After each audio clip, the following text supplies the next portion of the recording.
तो भाई अब काफ़ी सारे लोग पूछते हैं कि कैसे वो चिली गार्लिक नूडल्स बनाए जाते हैं, बिल्कुल रेस्टोरेंट स्टाइल हो, खिले खिले भी हो, कलरफुल भी हो, फ्लेवरफुल भी हो। और जो सॉस देता है ना उसके साथ, जिसकी वजह से फ्लेवर आता है, चटनी जो भी बोले आप, उसको कैसे बनाते हैं, तो बस इन सारे प्रॉब्लम्स का हम सोल्यूशन करेंगे आज के वीडियो में, सिंपल स्टेप बाय स्टेप। चलिए शुरू करते हैं। तो चलिए सबसे पहले इसके लिए बना लेते हैं चिली गार्लिक सॉस।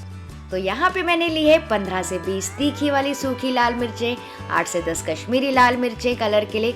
अगर आपको चाहिए ना तो सिर्फ स्पाइसी वाली भी आप यूज़ कर सकते हैं, लेकिन इसके जो सीड्स है ना वो निकाल लीजिएगा, वरना बहुत स्पाइसी हो जाती है। यहाँ पे मैंने पानी गर्म करने के लिए रख दिया है, इसमें डाल देंगे और इनको बॉईल होने देंगे मीडियम हाई फ्लेम पे 5 से 7 मिनट के लिए। इससे क्या होगा, जल्दी से बॉईल हो जाएंगी। और मान लीजिए अगर आपको बॉईल नहीं करना है ना तो इसको आधे पौने घंटे पहले गर्म पानी में भिगा के भी रख सकते हैं।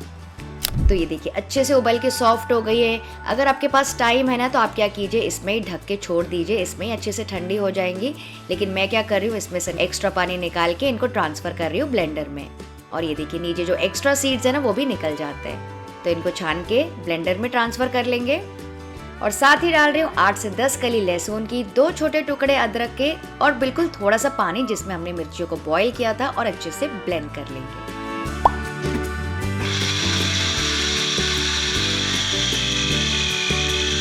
ये देखिए कितना बढ़िया हल्का सा दरदरा चिली गार्लिक का पेस्ट तैयार हो गया है। आप चाहे तो इसको ऐसे भी यूज़ कर सकते हैं, लेकिन मैंने इसको आगे प्रोसेस करने वाली हूँ, वो क्यों मैं आपको आगे बताती हूँ। तो पैन में मैं ले रही हूँ उसके लिए 3 से 4 टेबलस्पून तेल। तेल इसमें थोड़ा सा ज़्यादा लगता है। और जो चिली पेस्ट हमने तैयार किया था ना, बस उसको डायरेक्टली तेल में डाल देंगे और पकाएंगे लो मीडियम फ्लेम पे आराम से 4 से 5 मिनट के लिए। तो इससे क्या होगा, जो भी लहसुन मिर्ची हमने यूज़ किया उसका कच्चापन निकल जाएगा अच्छे से पक के। ज़्यादा समय तक कि आप इसको स्टोर कर सकते हैं, इसलिए मैं इसको पका रही हूँ, क्योंकि मैं ज़्यादा भी बना रही हूँ तो बाद में मैं इसको स्टोर करके फ्रिज में रखने वाली हूँ और यूज़ करने वाली हूँ मंचूरियन, पनीर चिल्ली और राइस वगैरह में। और इस वक्त ना पानी बिल्कुल भी नहीं ऐड करना है, जैसे मैंने आपको पहले शेजवान सॉस बताई थी ना, बिल्कुल वही प्रोसीजर है। यहाँ पे डाल देंगे 1 टीस्पून नमक, 1 टीस्पून भर के डाल रही हूँ शक्कर। आप चाहें तो 1 टेबलस्पून केचप भी डाल सकते हैं सबको बैलेंस करने के लिए। 1 से 2 टीस्पून विनेगर, थोड़ी सी खटास भी आ जाएगी और इसकी शेल्फ लाइफ बढ़ जाएगी।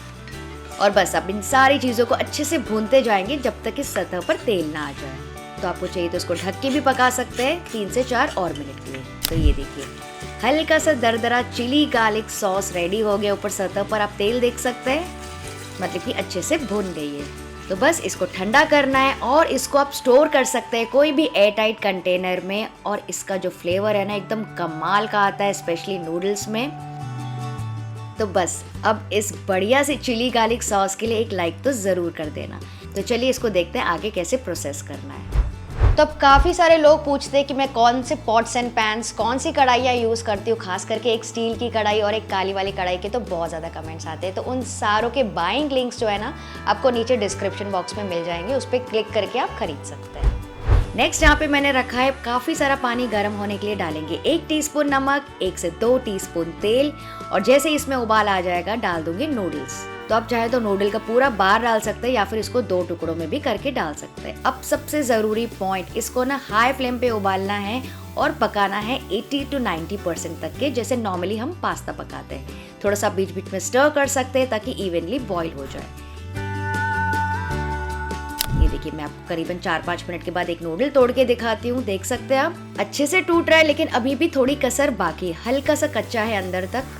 बस इतना ही हमको इसको उबालना है, बहुत ज़्यादा नहीं उबालना है, वरना नूडल्स एकदम स्टिकी से हो जाएंगे जब हम आगे इसको सब्जियों के साथ पकाएंगे। तो इतना करने में मुझे करीबन 4 से 5 मिनट लग गए। गैस का फ्लेम ऑफ कर दीजिए और इसको छान लेंगे। और फिर इसके ऊपर डाल देंगे थोड़ा सा ठंडा पानी, ताकि इसकी जो कैरी ओवर कुकिंग है वो बंद हो जाए, यानी कि अपने ही गरमाइश में पकना बंद हो जाए। और छानने के बाद भी ना आप इसको बड़े से बर्तन में या फिर ट्रे में इस तरह से फैला के रख सकते हैं ताकि खिले खिले रहे। और इसके ऊपर से डाल सकते हैं 1 से 2 टीस्पून तेल, थोड़ा सा मिक्स कर लीजिए।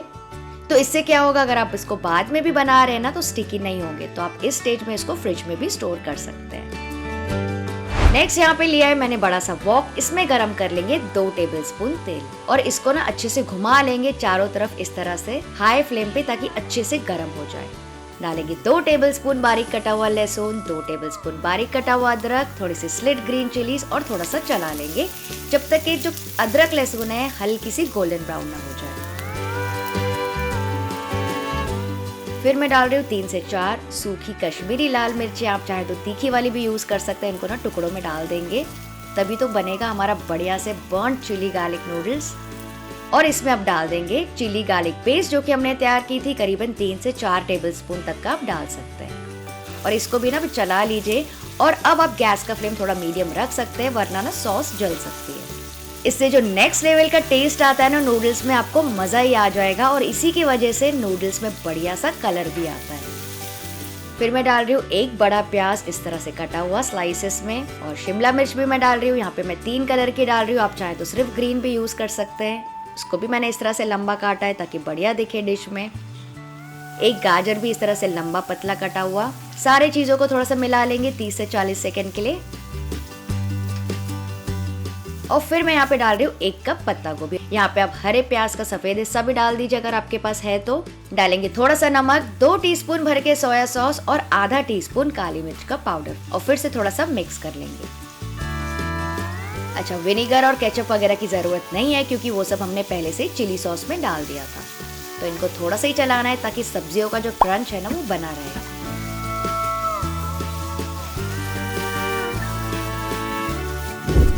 और अब फिर से गैस का फ्लेम हाई कर देंगे और डाल देंगे बॉईल किए हुए नूडल्स। तो ये देखिए सारे नूडल्स एकदम खिले खिले हैं क्योंकि इसको हमने बॉईल किया था परफेक्ट टाइमिंग्स के साथ। साथ ही डाल देंगे हरे प्याज का हरा हिस्सा और फिर से टॉस कर लेंगे 1 से 1.5 और मिनट के लिए। ये देखिए इस तरह से घुमाते जाइए जब तक कि सारे नूडल्स अच्छे से लटपट ना जाए सारे सॉसेस के साथ और बढ़िया सा कलर ना आ जाए।